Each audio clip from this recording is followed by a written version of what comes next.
Hola a todos. Este es el estudio de la paracha semanal Matot Maseis, que es una paracha en conjunto. En este caso hablaremos de la segunda liyá del libro Números 31 del 13 al 54. En esta segunda liyá Moshe se enfurece porque las mujeres medianitas se salvaron, o sea, no fueron todas asesinadas. Ellos fueron por los príncipes culpables los que sedujeron a los israelitas y provocaron la plaga que mató a muchos judíos. En este también todos los hombres y todas las mujeres que posiblemente podrían haber sido involucrados en la campaña de seducción fueron asesinados. También se incluyó a los soldados sobre cómo purificarse de la impureza ritual que contrajeron en el contacto con los cadáveres en batalla. Y se les dijo cómo convertir en kosher también los utensilios de la comida que se encontraban entre los despojos que habían traído. Para el botín de la guerra se dividió equitativamente entre los soldados y la comunidad en general. Los diezmos del botín fueron entregados a Eleazar, el sumo sacerdote, y a los levitas. Los oficiales del ejército también contaron los soldados que regresaron de la batalla y determinaron que ni un solo hombre se perdió en esta guerra. Y para mostrar esa gratitud con Hashem, Dios, por este milagro, los oficiales donaron al tabernáculo todas las joyas de oro que ellos personalmente habían saqueado a los medianitas. En el capítulo 31, versículo 16, en este versículo se nos habla de las mujeres de Midian. Y en este caso tenemos que hacer la diferencia porque la Torá nos dice que se habla de las mujeres de Moab, pero en realidad las que entraron a este tema de fornicación con los israelíes, pero las mujeres moabitas como las medianitas que habían hecho esta fornicación. También en el versículo 19 se nos habla de la contaminación provocada por la guerra. Y según Rashi, esto significa que no podían entrar al atrio del tabernáculo durante 7 días, tanto los hijos de Israel como los cautivos que tuvieron que pasar por el proceso de purificación con el agua purificadora que los rociaba. También en el versículo 20 se nos habla de y purificaréis todo vestido, todo artículo, cuero y toda la cabra y todo el objeto de madera, o sea, todo lo que podía ser afectado en ese momento. En este tanto se nos habla que cuando los hijos de Israel habían estado en guerra tenían la necesidad de ser purificados por medio del rociamiento de agua purificadora, junto con sus ropas y los otros objetos que habían purificado al estar en contacto con la muerte. El cadáver humano es una fuente principal de impureza. Por era tan importante purificar a las personas y los utensilios de todo contacto con la muerte por causa de la presencia del Eterno en el tabernáculo. O sea, no podía entrar nada que no estuviera purificado, como ya lo hemos visto también en otros estudios. También Rachel nos dice que toda obra de cabra son aquellas cosas que habían sido hechas a base de cuernos, las pezuñas y los huesos de las cabras. En el versículo 22-23 se nos habla del oro, la plata, el bronce, el hierro y el estaño y el plomo.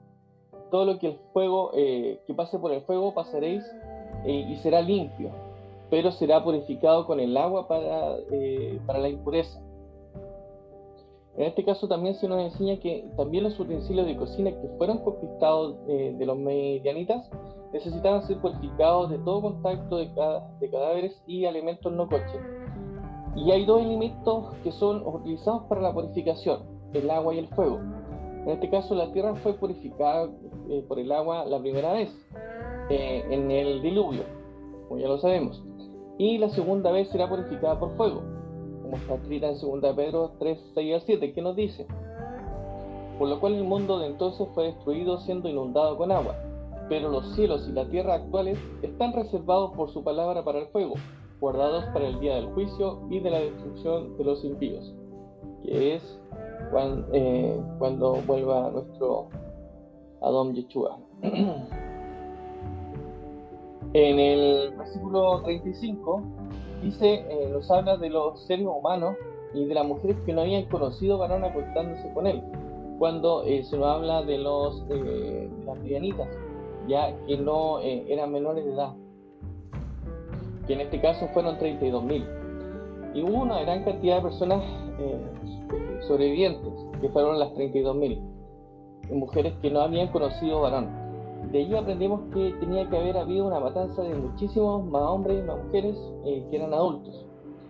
Y en esto aprendemos, entendemos de esta paracha en conjunto, de esta liyá en conjunto, que los 12.000 soldados habían tocado muertos durante toda la guerra, pero estaban ritualmente impuros, porque no podían entrar al campamento de los santos.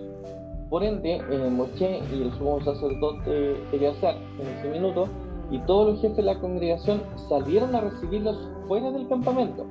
¿Esto por qué? Porque los impuros no podían entrar al campamento, ¿ya? Pero los puros sí podían salir del campamento, pero sin contaminarse. A pesar de que el sumo sacerdote era el más santo de Israel y no podían estar en contacto con la muerte, podía salir a donde estaban los impuros y dar órdenes acerca de cómo tenían que efectuar la purificación para poder volver a entrar al área pura. ¿Esto qué nos enseña? Que esto que no se puede introducir el impuro al puro, pero sí el puro puede influir sobre el impuro para purificarlo, o sea, para hacer el bien, para dar las directrices, para que las personas que fueron a la batalla en ese minuto fueran purificadas. Eso sí lo podía hacer el sumo sacerdote, o sea, va a tener siempre más jerarquía la persona que quiere hacer el bien, que quiere dar lo mejor a una persona para que no caiga en infracciones o cualquier de ese tipo. Y también dice que el Eterno ordenó a Moshe no solamente por contar el botín que había conseguido en la guerra contra Midian, sino también dar el tributo de él al sumo sacerdote y a los levitas. Sin embargo, no tenían que contar los objetos, sino solamente a los hombres y a los animales.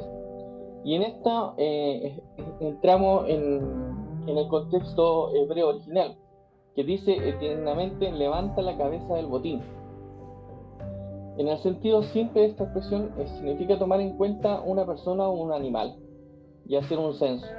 Pero la misma expresión también dice levanta la cabeza, que nos invita a pensar que cuando una persona es contada o tomada en cuenta, también es elevada. El sentimiento de que nadie cuenta conmigo puede ser muy negativo. Por eso el ser contado es una manera de ser honrado. También lo hemos visto en otros estudios.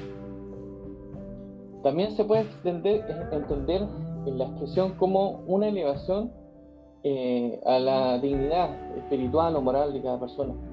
De esta manera entendemos que no solamente las 32.000 niñas o jóvenes vírgenes que fueron capturadas en la guerra, sino también los animales que fueron elevados a un nivel más alto a la hora de ser recibidos dentro del pueblo de Israel. No solamente es un gran honor para la persona poder servir a un pueblo sacerdotal, sino que lo hace también, es un elevado espiritual y moralmente. Tenía que haber sido muy doloroso y frustrante pasar por esas prisiones de guerra, no solamente haber perdido a sus familias y hogares, sino también someterse y servir al pueblo con un diferente idioma, diferentes costumbres, una cultura muy lejana a lo que ellos estaban viviendo.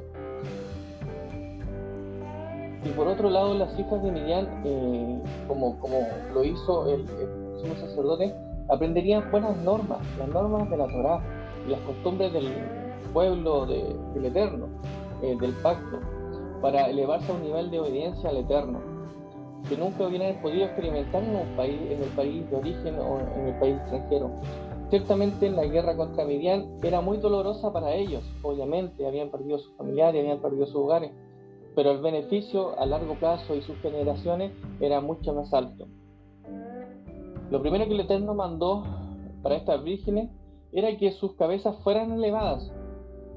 Ya no tenían que caminar con las cabezas inclinadas, y obviamente eso fue porque fueron contadas, consideradas y valoradas y entregadas al servicio del Eterno, y así se transforma la humillación en elevación. Bueno, ese es el estudio del día de hoy.